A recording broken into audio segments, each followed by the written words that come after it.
तो आज हम लोग एंटर करके चुके हैं अपने कौन से पार्ट, 9वें पार्ट में। और इस पार्ट में हम लोग पढ़ेंगे किसमें, ऑप्टिक्स के बारे में, अर्थात किरण प्रकाशिकी के बारे में हम लोग पढ़ने वाले हैं। यहाँ पर हम लोग किरणों के विभिन्न गुणों को पढ़ने वाले हैं कि किरण आपतित करती है, परावर्तित करती है, परावर्तन है, अपवर्तन है, बहुत सारी चीज़ें हम लोग इसमें पढ़ने वाले हैं। तो प्यारे साथियों, जो सबसे पहला टॉपिक हम लोग इसमें पढ़ते हैं वो है परावर्तन। आप सब जानते हो कि परावर्तन का गुण क्या होता है। जब एक ही माध्यम में किरण किसी समतल दर्पण से टकरा करके, किसी चिकने तल से टकरा करके उसी माध्यम में वापस लौट जाती है, तो इस घटना को हम लोग परावर्तन कहते हैं। और यहाँ पर हम लोग जानते हैं कि परावर्तन के दो नियम होते हैं, आपतित किरण, अपवर्तित किरण और आपतन बिंदु पर खींचा गया अवलंब तीनों एक ही तल में होना चाहिए, पहला नियम। दूसरा नियम होता है आपतन कोण बराबर परावर्तन कोण। प्यारे साथियों, इसके बाद हम लोग जो अगला टॉपिक पढ़ते हैं इसमें स्नेल का नियम। स्नेल का नियम हम लोग पढ़ते हैं दरअसल अपवर्तन में पढ़ते हैं। और अपवर्तन में हम लोग पढ़ते हैं कि आपतित किरण, अपवर्तित किरण, आपतन बिंदु पर खींचा गया अभिलंब तीनों एक ही तल पर होना चाहिए।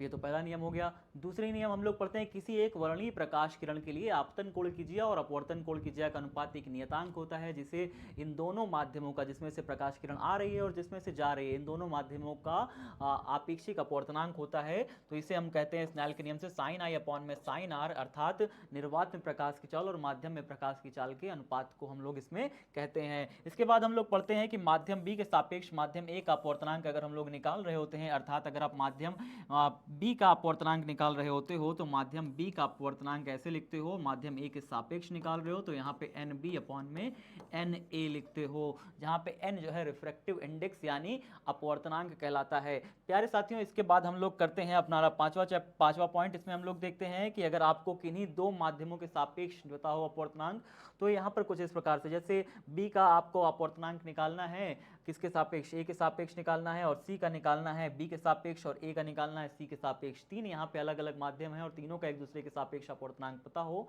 इन तीनों का अपवर्तनांकों का गुणनफल कितना होता है प्यारे साथियों, एक प्राप्त होता है। और इसे एक साथ साथ अगर हम इसमें निकालते हैं आपेक्ष गहराई के बारे में, अगर हम जानना चाहते हैं वास्तविक गहराई और आभासी गहराई का जो अनुपात होता है वो म्यू कहलाता है, अर्थात एक अपवर्तनांक के बराबर होता है प्यारे साथियों। जहाँ पे हम लोग वास्तविक गहराई और आभासी गहराई को ऐसे समझिए कि जब हम किसी भी वस्तु को जब हम एक पानी से भरे हुए टब में डुबोते हैं, तो आप जानते हो कि यहाँ पर जब आप डुबोते हो तो यहाँ पर कुछ ऐसा दिखाई पड़ता है।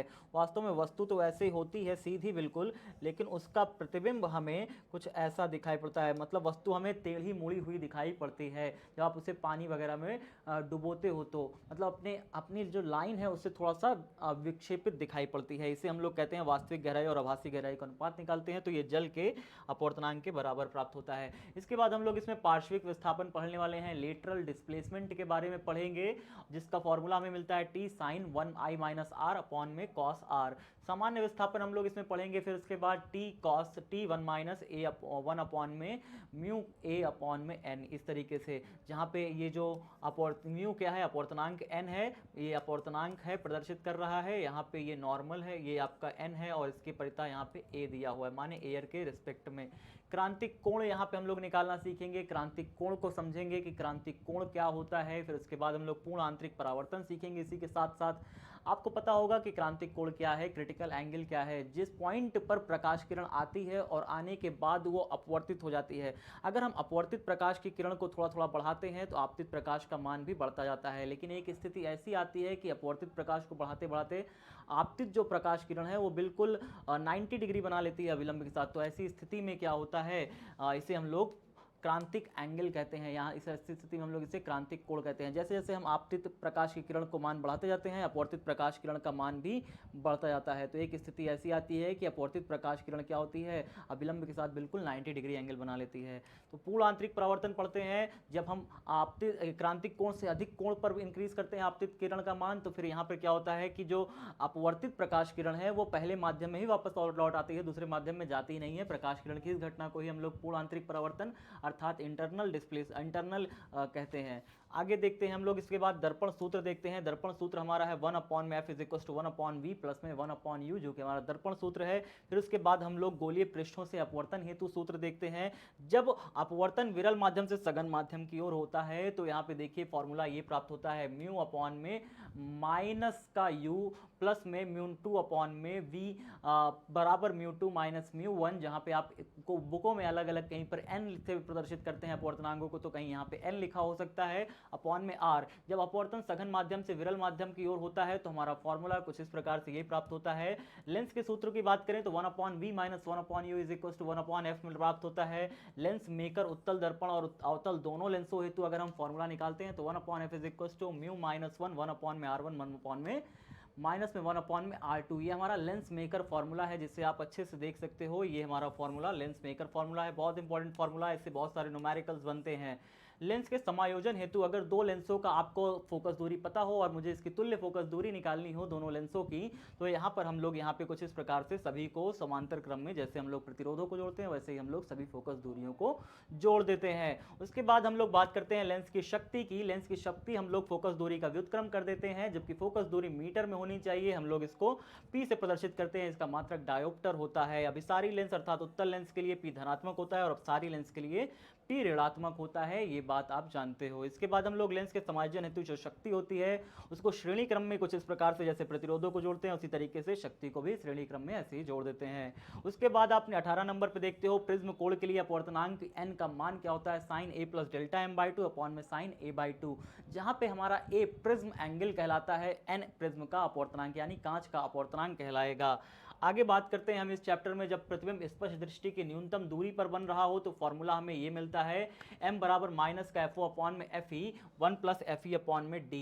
तो प्यारे साथियों इसके बाद हम लोग बात करते हैं जहां पे D स्पष्ट दूरी की न्यूनतम दूरी है। अब उसके बाद हम लोग बात करते हैं सामान्य संयोजन पर खगोलीय दूरदर्शी की जो लंबाई है वो हमें प्राप्त होती है L = F0 प्लस में FE, जहां पर F0 हमारा जो हमारा ऑब्जेक्टिव लेंस है उसकी फोकस दूरी है और E जो है आई पीस यानी नेत्रिका की फोकस दूरी है।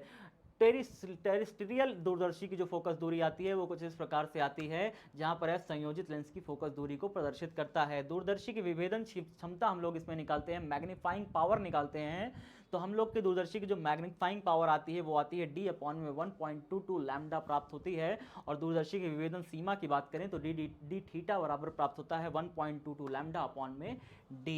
तो प्यारे साथियों इसके बाद अगर हम बात करें संयोजन की शक्ति के लिए फॉर्मूला, तो हमने ये देखा, और प्रिज्म कोण म्यू के अपवर्तनांक के संबंध में हमने ये फॉर्मूला देख लिया है। प्रिज्म के द्वारा अपवर्तन का अगर हम सूत्र देखें तो प्रिज्म के द्वारा अपवर्तन से हमें ये जो फॉर्मूले प्राप्त होते हैं, 3 फॉर्मूले लगभग प्राप्त होते हैं, जहां पे प्रिज्म एंगल को जब हम अल्पतम विचलन कोण से जोड़ते हैं तो हमें मिलता है I1 + I2, और जब हम R1 और R2 को जोड़ते हैं तो हमारा प्रिज्म एंगल A के बराबर मिलता है।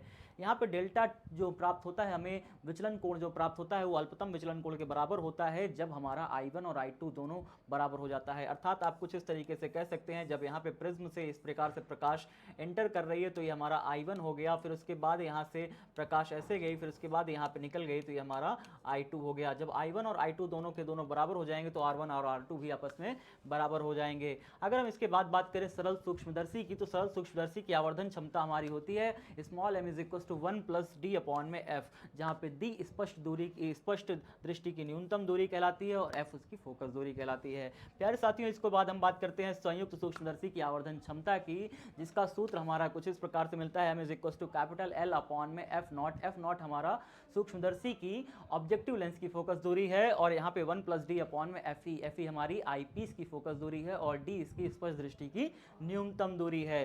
साथ ही साथ हम इसमें बात करते हैं खगोलीय दूरदर्शी की आवर्धन क्षमता की, और खगोलीय दूरदर्शी की अगर हम आवर्धन क्षमता की बात करते हैं तो बहुत ही सरल सा इसका सूत्र है FO अपॉन में FE, अर्थात दोनों फोकस दूरियों का अनुपात ले लेते हैं और इसमें ऋणात्मक चिन्ह लगा देते हैं। तो प्यारे साथियों हमारे इस प्रकाशिकी पाठ में, किरण प्रकाशिकी पाठ में इतना ही चीज़ है। ओवर वीडियो यहीं पर एंड होती है। तो प्यारे साथियों तब अगली ओवर वीडियो लेकर के फिर से उपस्थित होऊंगा, तब तक के लिए सब बच्चे अपना ख्याल रखिएगा। जय हिंद, जय भारत।